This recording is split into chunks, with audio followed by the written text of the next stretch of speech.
URLs, and I really feel exciting watching him taking this first game. Even though it was a rough game for Iwo, like I felt like Iwo got obliterated no matter what in those skirmishes. You were talking about the Ari, and it's going to get banned away by Corp. I don't feel like we get to see the Ari picked in this series. Yeah, I don't think we're going to get the Ari, but it's really interesting from Karmine Corp, right? Because they basically said, look, we know we want the Volibear. Volibear is super strong in the early stages. We want it more than the Jarvan. We want anything. And they were like, we are willing to ban this Ari so we can get the Jarvan and not have that fall across. So now we're going to look to see that Unicorns of Love are pretty happy to go, okay, cool. Well, we'll just take the Rise. Maybe we end up going back towards something like the Zinzao, or we can go towards something like the Jarvan as well, and then make sure that we're actually kind of able to match that early pressure, but have that stronger mid lane matchup for ourselves as well. I think we saw Misfortune being banned out, now being picked up. In the first game, yeah. I have my doubts about Misfortune. I don't know if that's fair. Why though? I mean, you want to say something about that? Yeah, I actually really like the Misfortune because I think the biggest problem for Reptile is kind of what we saw in the game 1 laning phase, right? He fell super far behind, but you actually have a incredibly strong matchup as the MF into something like the Aphelios. So you're actually able to match that early pressure, and that's really what Unicorns of Love want, and also what Karmine Corp were trying to deny last game. Also, I feel like Misfortune struggles a bit when she's facing champions like Xin Zhao that are pretty broken with the ultimate. But you have the Volibear already picked, so you are pretty safe picking the Misfortune in this particular matchup. You deny once again Seiken's Rise. And I'm loving this. The Cassiopeia might be the pick Corp need in order to take this. I mean, if they lock it in, that is, of course. I mean, we've seen it happen. Sometimes they switch around, and it happens again. He goes for the same matchup in the mid lane with the Azir. I mean, I don't have a problem with the Azir. No, I think saw it actually damage. Exactly. I think it did well though in like trying to shut down Ruby to a certain extent, right? Like we didn't get to see Ruby as proactive as we've seen from Rises in the past, and I think that's basically what they're going for here again, right? Late game scaling, a bit of an earlier option here for 113 with the Volibear to try and take over, and we're just going to see the Jarvan locked in the opposite side. So you're kind of getting that melting pot here for UOL with the bullet time and also having the Jarvan ult. So I mean, if you start to add in more of this mid-game damage alongside, like, say, a Rumble for Ibo in the top lane, which you've already seen him play as well, this is where UL can power through that strong mid-game. And with that, they round out the first pick phase. Now, I'm curious to see what they're going to ban out. It seems like supports are needed to be picked up, and I think also top laners. It's something you already touched upon. Counter pick for Ivo. Counter pick for Ivo? Possibility, can you right? imagine? Yeah, it may be. I mean, it will be the first time in a while that Kawa doesn't have this winning lane. Punishing onto Hunter's champion pool, in my opinion, is pretty smart from Unicorns of Love Taxation. We saw him on the Leona. He's been abusing a bit of the Nautilus as well, and they need Huntera engaging in this kind of champions. Yeah, and I think as well, just trying to get rid of things that can kind of make this Aphelios a little bit safer from things like the Jarvan, right? Like you're setting up a really nice ult, and that's the time Kench now gone as well. It's like, okay, well, we're getting rid of champions that can like remove this melting pot. So I think you're going to look and see, hey, we're all in on this MF Jarvan combo and trying to remove supports that can hurt that. I'm kind of curious to see what happens here, because I mean, a support counter matchup wouldn't be too bad either. I know they know what's going to happen. Yeah. I feel like it's going to be an insta-lock right here for that Leona, because, I mean, you can literally, pinpoint someone down. I mean, this is quite straightforward. You know what Unicorns of Love Sex Edition wants to play. They are going for the, the eldest wombo combo in the history of League of Legends. You have Jarvan, you have Misfortune, you have Leona, you have non-committal engage, you have a very nice follow-up, and you have Ruby in a champion. He's proven to be successful. Yeah, the only thing is, though, if you fall behind on this composition, like, all right, just run it off. FF doesn't matter, they just keep fighting. So. Yeah, true. Well, I mean, maybe last game. I think this is going to be the philosophy for this series. Don't think much about it, just keep fighting. Yeah, I mean, look, if you can manage it in the early stages for Unicorns of Love, that fighting's going to pay off. But I do think, like, Karmine Corp, especially with the Rakan and the Narlow locked in, they've got a really solid, like, front line, good team fight, and a little bit of an easier time, it feels like, setting up that front-to-back style fight that they want as well. But you do have to get to the late game portion, because, I mean, I honestly would love to see the Rumble here. It's actually the matchup that I picked it in the last time against the Nar, absolutely swept that matchup, and I think it just adds so much to this mid-game, which is everything that Unicorns of Love are in on. Loving it. Here comes a Rumble. Yes, here comes the Rumble. Yeah, this is pretty interesting. Do we see any early game aggression? Because that's something we spoke about as well. Is like we want to see Unicorns do something in that early game. What do you think, Noah? Yeah, they definitely need to keep doing it. But what lane do you want to punish? Because versus LDLC, we saw Unicorns a lot punishing into the mid lane, and this last game, we saw Unicorns a lot punishing into the top lane. Who do you want to bring down this game? Yeah, and I think that's the big part, right? Like, you've got actually a ton of options here of UL. I think your best bet is to unlock Ruby from the mid lane, right? Like, play your normal style, and then you've just got your pick of the litter. It's like, oh, okay, well, you know, we've got a good push top. Let's go dive there. We've got a decent amount of time bot. Well, but let's just use reptiles. We'll pick up some of those dragons, right? I think this is how you start to snowball this game so effectively as Unicorns. So off of this, do we see 1-1 happening? Is it the Unicorns of Love going to be in a 2-0? What are we expecting? I mean, I don't know if the last game was an outlier, and maybe we are going to have the 3-1 we predicted in the first part of the show, but I don't know. I'm going to get into the Unicorns of Love fun this game. Let's head on over to the casters as the draft is complete. Oshin, Ox, and Amir, what do you think about the draft? I'm a man of few words and a man of simple things. Give me another one of that. Game one, repeat, and then we'll figure out what happened. I don't really know exactly what else is going to really kind of come from this, but Unicorns on the red side, they've got themselves a lot of, comfort picks. The Rumble special, of course, we know from Ibo. He's had it for years at this stage. It's going to be curious to see now if we see a little bit of a flip coming out from this. But I just love that we had, we kept thinking how it would be so difficult for Unicorns to approach team fights in the last game, how that the gap closed onto the long-range carries. This game is so simple in team fights for Unicorns. They have so many fantastic tools, and I feel like it's a great way to bounce back from that previous game, because if they get to the later stages, I just love their comp. And kind of referring back to that, look, we have to refer back to that first game. It was such an incredible slugfest, but it was a slugfest between Karmine Corp, back-to-back champions, so much experience, but you look over at players like Ruby, who has been through some of the major regions, been around the place, and outplaying that late game. And Sarah, I tried the Ricard level 1. I was going to say, this was innovative a year ago. It's kind of standard now because it's like your CC and a dash. So Gragas support did it for a while. Yeah, it's been there for a while. We know that this is something you can go for. Still, though, Karmine Corp like to see them go for that little bit of early aggression. Keep them on their toes. They got to keep them on the toes because, again, similar to game 1 and coming into game 2, we are going to be looking at that early pathing between the Volibear and the Jarvan. And particularly in this game because Volibear has just been like the Exodia of level 3 ganks. You hit that level 3 and they start to do terrible things in the 2v2s, and even someone like Ruby, who got priority in that last game against the Volibear, might not be such an easy affair. And I'd love to see pressure put down top. If they can catch out the Rumble, who obviously is immobile, gank him, he has no teleport to get back, but it's so risky when he has that Ignite in pocket, because if it does turn into 2v2, it's such a massive advantage because of that. And honestly, I feel like Unicorns, they're pretty comfortable here, right? They've got a really strong bot lane that's going to be able to just bully out with the MF. They're going to have prior early. Top lane, we've seen Ivo be super comfortable in this matchup, and the fact they have this Ryze Jarvan who can really get things rolling in the side lanes, I think their early game should be easy to play. And what's kind of holding that up is you're saying, like, you got this 2v2, which is very oppressive from the Unicorns. I mean, mid lane, we saw that Ryze kind of got the better of the Azir in the first few levels, and then it's a Rumble. Rumble is kind of like what Graves has shown in the last season. For those of you who don't remember the last time the Rumble was meta, Rumble just pushes waves. That Flame Spitter destroys minions, so it feels like Lurox has much more ability to play off of his lanes. However, you push too far, someone like Volibear, as we said, can very much catch you out. So Unicorns, they have the push, need to use it responsibly.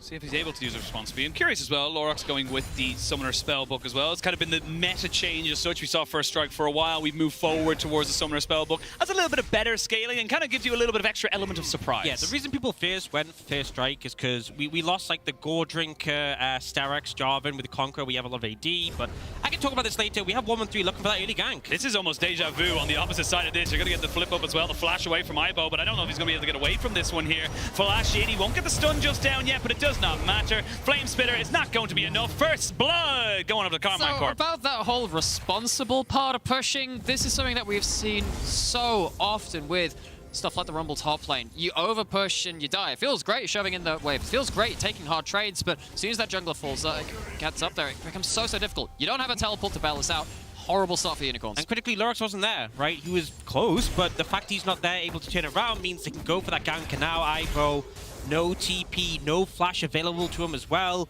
Going to take a long time to get back to lane, and then when he's there, he's still going to be vulnerable. More vulnerable, in fact, without the summoner. Oh, speaking of vulnerable, I'm going to see Ignite go down to Reckless, who's already healed and flashing away as well. On the mini-map, Ruby was looking to try and make a roam happen. So this is Unicorn saying, look, we know where our strength is, and it's in that bot side. And it is, again, based off of one of these lanes which can get that push early on. I mean, it was top lane, again, really the odd one out early lane in terms of like choosing to hyper push, but well, Unicorns played well around opening up an opportunity for Ruby, didn't protect the rest of the map. Now the question is, what are you going to do about securing this top lane? Still don't have that flash, and at least Lurox is here to stop it this time. I was going to say, it's actually put Cabochard in a bit of a bad situation. They're going to dive and flash with the flag and drag. 113 just hung his top laner out to dry, and now they can try and go for this one here as Ruby's moving forward. They know there's no flash on the volley bear. 113 is going to get room prisoned up. They will have the flag and drag in 2 seconds. There it is. Oh my days! 113, that was egregious. But honestly, I'll say Cabochard as well. He just walked up to Ibo, and this is why Ibo loves this matchup, because when the mini-gnaw gets up in his face, he just absolutely toasts him. Disaster for K-Corp, and despite that early good gank, they've now thrown it back in return, and now this massive wave. Oh, they can still do this. Cabochard still has flash, though, as does He wants Hantera. to crush this so bad. Yeah, he wants to go back. Because he TP'd back immediately. He wants to try and get the wave back into a neutral state. And you know what's really interesting, kind of collateral as part of this? You see Hantera here, you see Dreamer is here. That means that 2v2, one of the strongest points of Karmine Core in that last game in terms of the laning phase, is not really going to be a factor. We know that the Misfortune, very safe farmer, gets to oppressively push out that lane, but when you have Reckless on the other side, you expect him to get lane advantage. Doesn't really happen when your supports are being called top lane because of all the shenanigans happening up there. And especially when you don't have summoners as well, and Reptile has both of his, you have to be a bit cautious if you do overstep. Not really an issue now, but especially when level 6 is hit, E into R for Misfortune can be enough just to 100-0 you, so definitely a precarious spot to be left alone. But I feel like Hantera being there did mean they could secure the crash. Things aren't as disastrous, but now Ibo 2 kills in pocket on that Rumble, and that is a lane that'll absolutely snowball, and its Ignite is back up. And it's also, you know, the core part of the spicy hot pot is definitely the spicy part of that. Of course, you got some bullets flying over the top from... That's the heat. That's the heat. I mean, that was like, are we just cooking bullets in there? Is that what this Misfortune is? Is it regular chilies? Is it habanero ghost peppers? Where are we looking? What's the scale right now? I will never eat one of them again, by the way. I tried it once. Yes, it was a horrible mistake. Again, that would be a horrible mistake for me. But Karmine Corp might have to taste the bad end of that in this game, because that amount of gold onto that part of that composition is so dangerous to play against, and it's so easy to play around from the Unicorns. And now you have to say here as Karmine Corp, they've got to try and buck that trend. Well, 113 is going to try and make something work on the bot side, but he gets spotted out by a ward, so this should just be the wave being pushed in here, and this is good for Karmine Corp. I like to see them junglers do this. They want to try and get a reset off. They want to try and crash that wave. 113 hovers off, and they don't overcommit to anything too egregiously. Yeah, super important as well. Now Ruby has that level 6 available, because if you do end up overextending, if the wave ends up getting frozen in front of the Tower of Unicorns, they will just collapse onto you. And actually, they didn't even get the full crash, so Unicorns will be able to stall that wave there for a bit. Not a great reset coming out. Oh my god, the Flame Spitter with the Ignite. That was just the overload damage. That is absurd. And Cabochard, yes, he's level 6. He's lucky Ibo wasn't. I mean, I guess that's your appetizer for the hot pot later on. Just got to cook yourself enough for starters, and Ibo just using this to get control of topside. And critically, Sorcerer Shoes picked up by Ibo. Not only a big spike with the Magic Pen, but for melee champions into Gnar, having tier 2 boots early is such a massive factor, because you can close the distance like he did there, just burn him up. Sure, it's that range, it's that move speed differential. Being able to just force them to use a lot of their defensive abilities earlier, because he's just so much faster than them. Because of that, you see that matchup is getting harder for the Gnar. 113 called up again, but not able to do much because Ibo took such a hard trade earlier. One more minion and Ibo would have been level 6. He was waiting to see if he could maybe cheat it off and go for an engage, maybe burn a flash or something, but wasn't to be done. The wave shall be pushed in here by Cabochard. Lurox is coming back up towards this top lane, and they really want to try and crash this, and 113 is here as well, so it's going to be a 2v2 on the top side.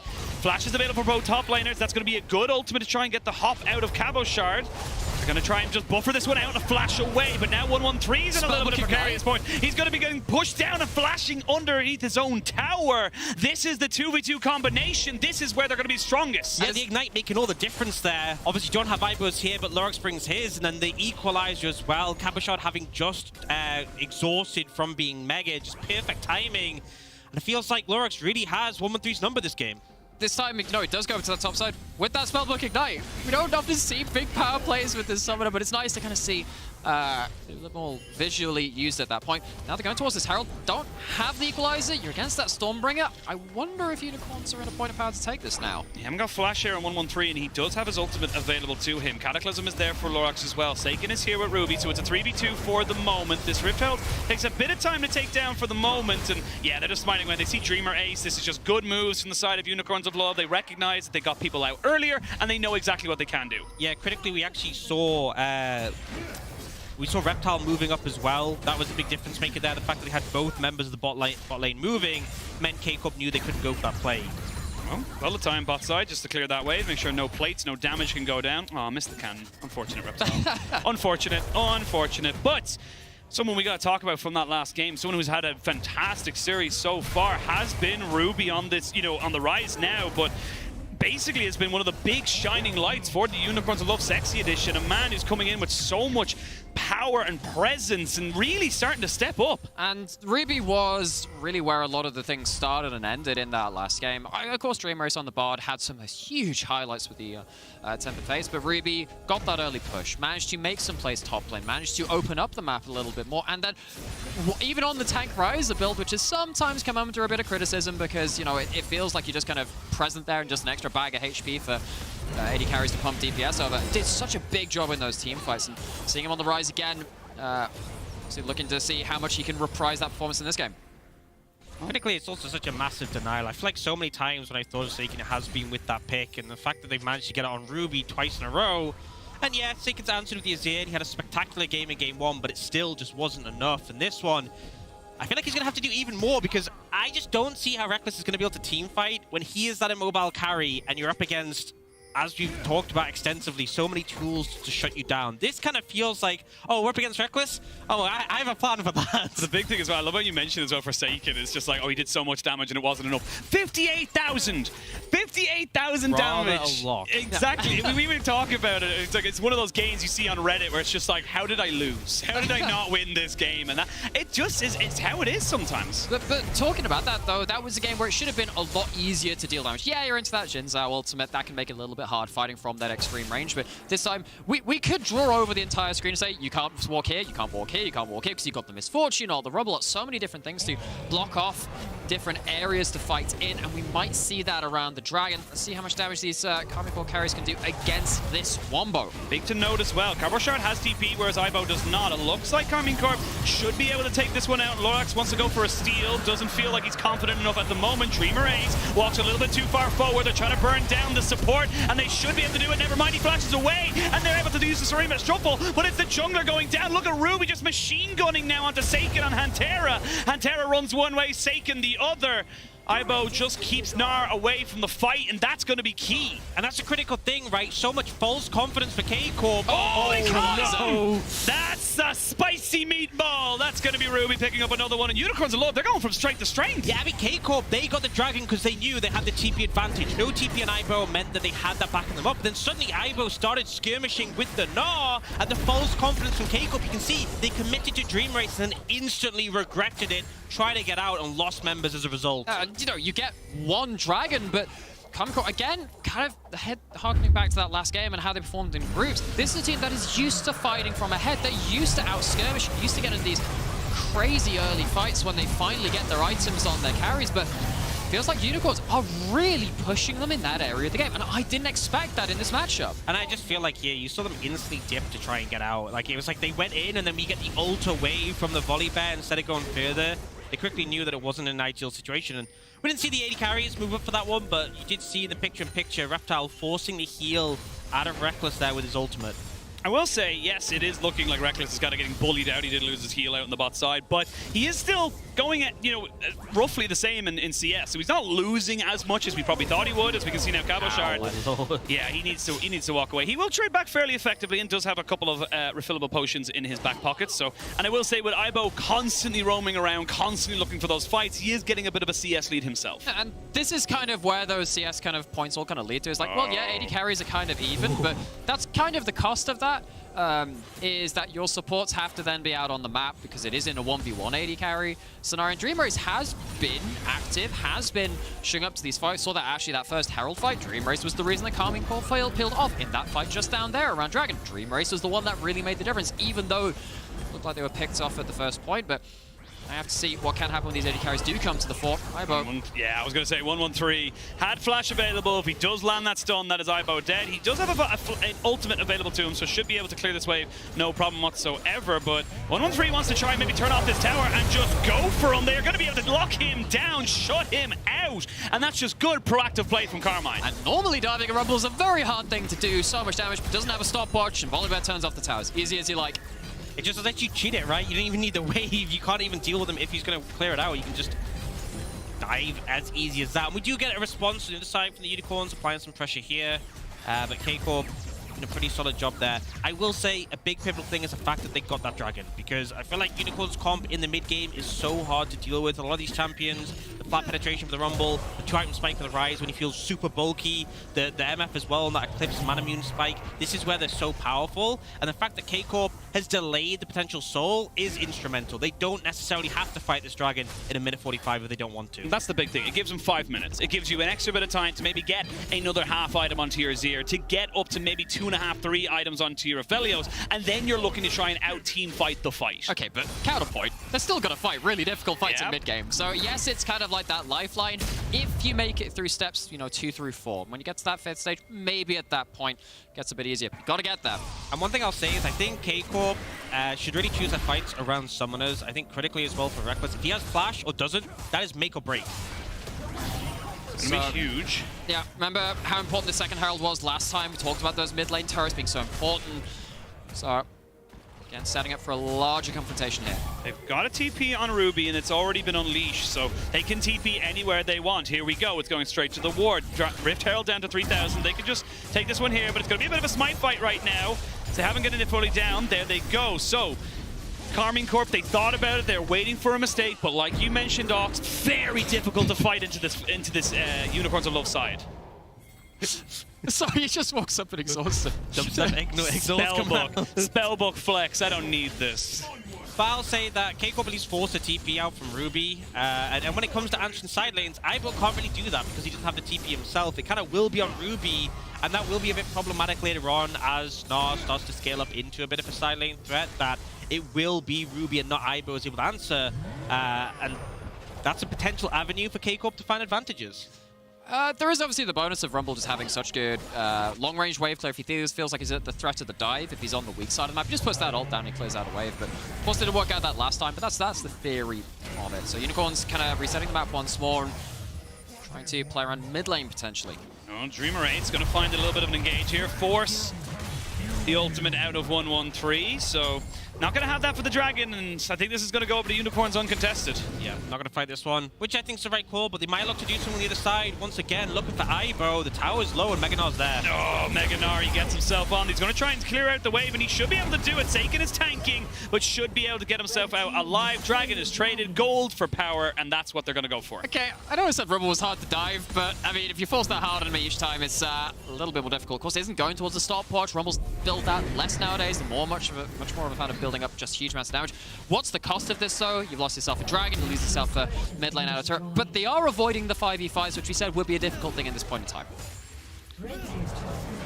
Dragon the charge, never mind. I thought it was going to get another charge, which would have been significant damage, but you've gained a kill and a tower. You've got a bit more pressure down the top side, and that gold, that CS lead is becoming significant. If observers are going to look at the gold very quickly, it is starting to creep up to about 1,500, and that Gnar is going to get big. And that was something that you were talking about in terms of side lane Gnar being a bit of a problem, and it's coming back. We have Gnar that deals with them. Someone has to go deal with them. We could already see that. One of the reasons they could deal a lot of damage to Ivo in his laning phase at this point in silence was because they could keep pushing in. They're doing it again. 1-1-3's here this time. Well, they're going to keep going on that, but he doesn't have his flash just yet. It's on a 2-second cooldown. He's not going to get it. And Cabo Shard is taking over on the top side. Ox, this is where Karmine Corp love to have their resources. And we've seen time and time again, they love to get Cabo Shard ahead, and he had a rough matchup here, but now he's just completely destroying Ivo. And although Unicorns have good engage tools, and although they have great team fight, the pressure's going to start to build, because if they just play this one out slowly, the Nara is going to become more and more of an issue as the game goes on. Yeah, again, zooming out the lens, as we do occasionally, the best teams in this tournament have found ways to deal with losing side lanes. You look at Fnatic Team Kesso, there were a couple of games in groups where they were playing around a bad top lane matchup for them, so they found ways to deal with it. You look at Karmine Corp, you look at LDLC, you look at these teams who are sat around and they're like, okay, we're losing in the side lane. We won't let them use that advantage. So Karmine Corp showing up, and one of those skill sets needed to be a top team in this competition. Oh, Ivo, he does flash away this time around, uses his ultimate to try and just clear away the wave.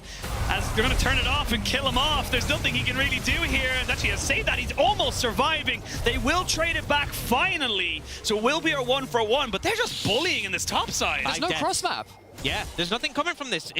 We finally see Ruby show up, but the fact that this has happened on repeat and there's just been no real response from Unicorns is worrying, honestly. Yeah, we see it finally, like a shadow from Ruby getting into that lane, but it's not Lurox there in time. It's not Dream Ace there in time. Normally, when you are losing this hard in side lanes and you have to send someone there, you have to be very proactive about it. You've got to set up in advance. Unicorns just haven't done that bit. Karmine Corp haven't very, very professionally punished them. They're going for the full side lane split push. Wit's End being picked up here by Cabochard, saying, look, I'm just looking to try and take you out. It was a tower traded in the bot side, but it is going to be answered in the top. So again, we're seeing this tit for tat, even if it's a little bit slow on the rotation. I mean, as well, he knows it's either going to be the Rise or the Rumble in the side lane. Interestingly enough, we actually see the AP Rise build coming out from Ruby, which I do think will help him fare a bit better in terms of wave play if you are dealing with that Gnar, but does mean if you end up getting a bit too close to this Azir or this Aphelios, you'll just get shredded. And there are two schools of thought which I've got here. In terms of, if you go tankier Rise, easier to pin someone in place for that damage of the Equalizer or everything else.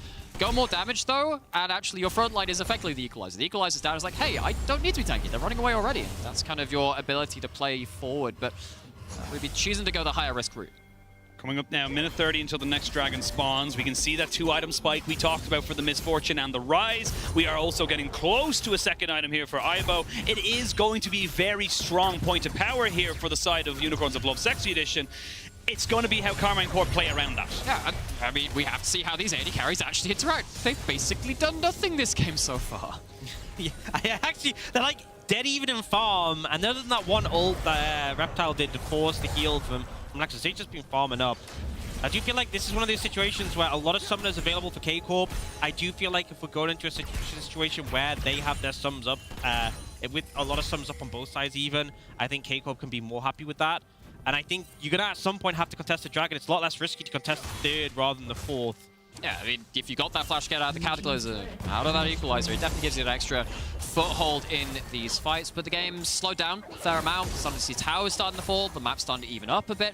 And we are at that point, because it's harder to go towards towers, you're going to go towards objectives instead. That sets up to the 5v5s. We're finally going to get to see these big combos. The big thing as well is mobility is actually not really that much of an issue for either of these teams, because you have the Hex Gates. You can see the Hex Rift now come into this play. You know, they are, in fact, Hex gating and coming into to try and make this one work for themselves. But it is going to be big. Asaken, he's in a little bit of a precarious position. Should have himself a little bit of a shifting sands. Is going to get himself over back towards it. He doesn't quite get in, but the charm comes out from Hantera. He gets locked up into a chokehold as they finally get themselves Demacia Hotpot. They've got Reptile over the wall, but the Dragon spawns and stops him from doing all the damage. It's a trade, though, of jungler for support. You don't have a jungler here for the side of Unicorns of Love, and the Hex Gates are coming in. 1-1-3, though. You're by yourself, buddy. You're a bear in the woods, and you're a little bit lost. Hop away from Cabochard. He wants to get that Mega. He should be able to get it. There's a TP coming back in on top of this. This is Saken rejoining the fight. They're going to try and make this one work, but Ruby maybe going to try and take the 1v1. He will not win it. He's going to get pushing all the way back underneath the tower, and that's going to be huge. Flash for flash there. It's Karmine Corp. It's scrappy. It's not clean whatsoever, but it is 100% in their favor. And it's the fight with the summoners. Look how many of those summoners were used. Flashes all across the board, and you called out the Dragon, knocking the bullet time out of his cast, and then Karmine Corp take the first part of that fight, and what feels like what should have been the start of these difficult team fights. Unicorns can't quite stick the landing. And you know, we had that moment, we had the ultimates thrown down, but I think if you don't get the result from those ultimates, you lose a lot of your power in those team fights.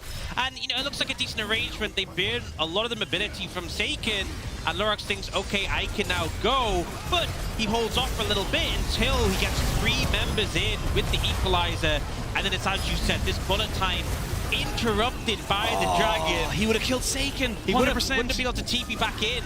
But critically, those summoners, those flashes being available, getting them out of those ultimates, and now so much of the power in the team fight for Unicorns lost after that initial momentum. And it is really just making sure you survive that initial onslaught, because then after that point, you actually had really good weapons on Reckless. Of course, he's changed over to the Grabs after this point, but right at the start of it, Reckless was ready to fight. You had the Narbar already up there too. Karmine Corp knew they wanted to go for a fight here. They took that risk, and it paid off. Reptile lost both his flash and his heal because he wanted to try and get the heal off onto Ruby to get him the extra movement speed, a bit of survivability, and maybe turn that fight around. So sadly for him, it was all in vain. And now we're at 2 dragons apiece. Another hotly contested, incredibly close game. You had a sitting choice. It's all in vain. Oh, it's just very misfortunate. Yeah. It was sitting there. I'm better than that. I'm better than that. That's low-hanging fruit right there. But we are now coming into it. Karmine Corp, we said that they wanted to try and delay that Dragon Soul. Ox, they've got themselves 2 in pocket. They bought so much time. They bought so much time now. They're going to have so much available to them, and they take down the mid-tier 1 as well. And the great thing is, when the next Dragon's up, those summoners they used on the last one will be back up again. So I feel like Unicorns, they have to find windows to force things in between those frames, which is playing around the Dragons, especially as we're now looking at the earliest Soul would be like 32 minutes for Unicorn. At that point, and Azir and the Aphelios get very scary. The 2-item spikes we talked about for Unicorns has started to be moved past, and Rabadon's picked up for Seiken. We've got the Bloodthirster coming out soon for Reckless. That's when they can start to get a lot more power in their pocket. But counterpoint, last game, I would say, was even more in the favor of Karmine Corp when it got to that late game. I think Unicorns comp in that last game was actually very difficult to pilot. I think this game, even though they don't have the advantages which At the end of the day, who really knows? Yeah, Who really knows? I was gonna say it's all in perspective. I will add a caveat. It's like Unicorns will have had an Aphelios last time round, so that's a slight difference. It was able to assassinate Reckless on the reg on that particular game. So we'll see how it ends up going. Oh, for sure. Yeah. Baron is now on the table. We are past the 25-minute mark. We are seeing multiple items being picked up. We can see 2 items there onto Seiken and Reckless. You've got nearly 2. Assuming it's going to be like 2.5, 3 items here onto Cabo Shard as soon as he goes back, because he is becoming a big monster in these sidelines. Yep, goes back, picks up a Thornmail. That's a big item. That's very nice. And suddenly you're sat there as Reptile, and maybe you're not completely shredding out the Gnar. That's a weird item, though. I'm not going to lie. I feel like something like a Randuin's maybe would have a bit more value in this case. Just try and get into range of someone, and if they do have to flash away from your ult, maybe you can still catch them with a bit of slow or set up for someone like your Azir or your fellows. Because at the end of the day, you're not going to be the person who's doing all of the damage, but you have such a powerful role in facilitating said damage. I just feel like it's a weird one just because, like, MF isn't really playing to auto, he's playing to press R, and then you have, like, AP threats in top and mid, and even the Jarvan is doing, like, a fair bit. But, you know, he's completed it, and it does mean he can apply that 6% Grievous Wounds when he lands at CC. But either way, 1:20 into that Dragon, we didn't see too much action in between, and if we look at the summoners, Forsaken and Reckless, we can see both of the flashes coming up again. That Gale Force was so key, and now they can turn this one right back. Lorax is going to go golden. The TP's coming in, but that's a lot burned here by Unicorns. They have to try and just keep their jungler alive, because they know if they don't have their jungler, they don't have a fight to go for. Cabo Shard's on a flank, but he's been spotted.